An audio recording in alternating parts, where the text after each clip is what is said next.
اللہ نے انسان پر بے شمار نعمتیں اتاری۔ مثال کے طور پر اللہ کریم نے سب سے بڑی نعمت انسان پر جو اتاری وہ یہ کہ انسان کو انسان بنایا۔ اگر سوچیں، اسی انسان کو جانور، اسی انسان کو کیڑے مکوڑے، اسی انسان کو سمندر میں رہنے والی مخلوق، اسی انسان کو بلوں میں رہنے والی مخلوق بنا دیتا، انسان کیا کر سکتا تھا؟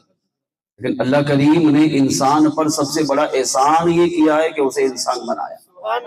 پھر انسانوں میں اسے مسلمان بنایا، مسلمانوں میں اسے مومن بنایا، مومنین میں اسے عاشق رسول بنایا ہے، اس کے دل میں نبی کی محبت، نبی کا پیار اس کو ڈالا ہے۔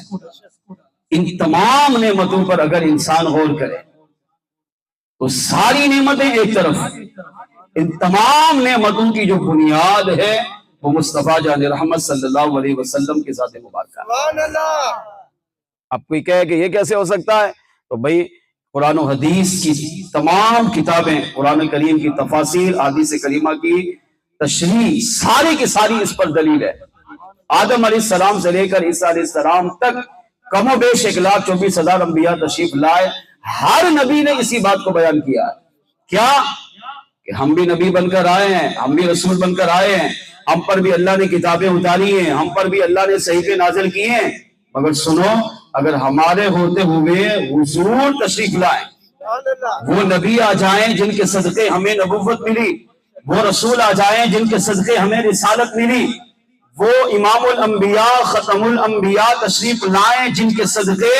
اللہ نے پوری کائنات کو بنایا، آدم علیہ السلام کو پیدا کیا، جن کے بارے میں رب نے فرمایا پیارے مصطفیٰ آپ کو پیدا نہ کرتا تو میں کائنات کو ہی نہ بناتا، جن کے بارے میں خود رب نے فرمایا پیارے حبیب اگر میں آپ کو پیدا نہ کرتا تو اپنا رب ہونا بھی لوگوں پر ظاہر نہ کرتا۔ تو انسان پر اللہ کی ہزاروں نعمتیں ہیں، انسان پر اللہ کے ہزاروں فضل ہے، انسان پر اللہ کی ہزاروں رحمتیں ہیں، یہ ساری نعمتیں بعد میں ہے، مصطفیٰ جان رحمت صلی اللہ علیہ وسلم اس سے پہلے ہے۔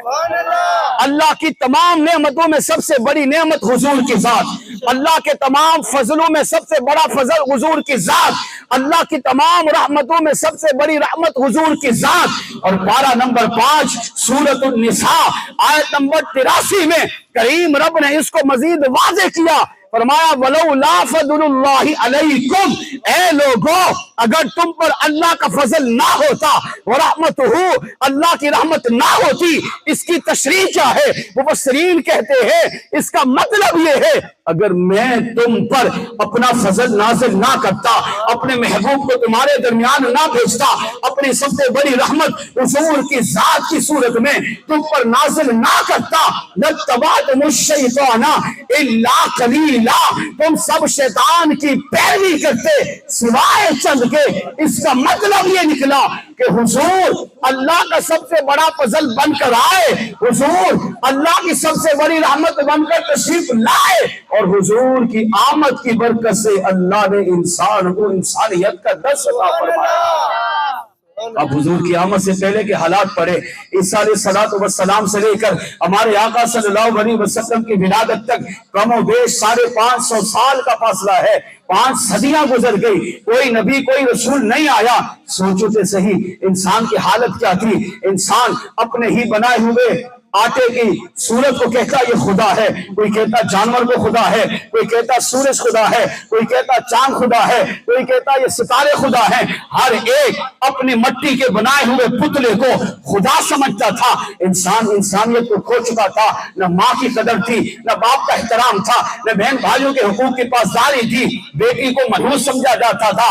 پیدا ہوتے ہی بیٹی کو زمین میں گاڑ دیا جاتا تھا، باپ کہ دل میں رحم کی کوئی نام کی چیز نہ تھی۔ آپ سوچیں انسان انسانیت بھی کھو چکا تھا، اللہ کریم نے ان 500 سالہ 5 صدیوں کے اندر جب کوئی نبی رسول نہ آیا، انسان انسانیت کو کھو چکا تھا، اس وقت کریم رب نے 12 ربیع الاول کی مبارک رات کو اپنے محبوب کی امت پر یہ سب سے بڑا احسان کیا ہے کہ اپنے محبوب کو سب سے بڑا فضل بنا کر دنیا میں پیدا فرما دیا۔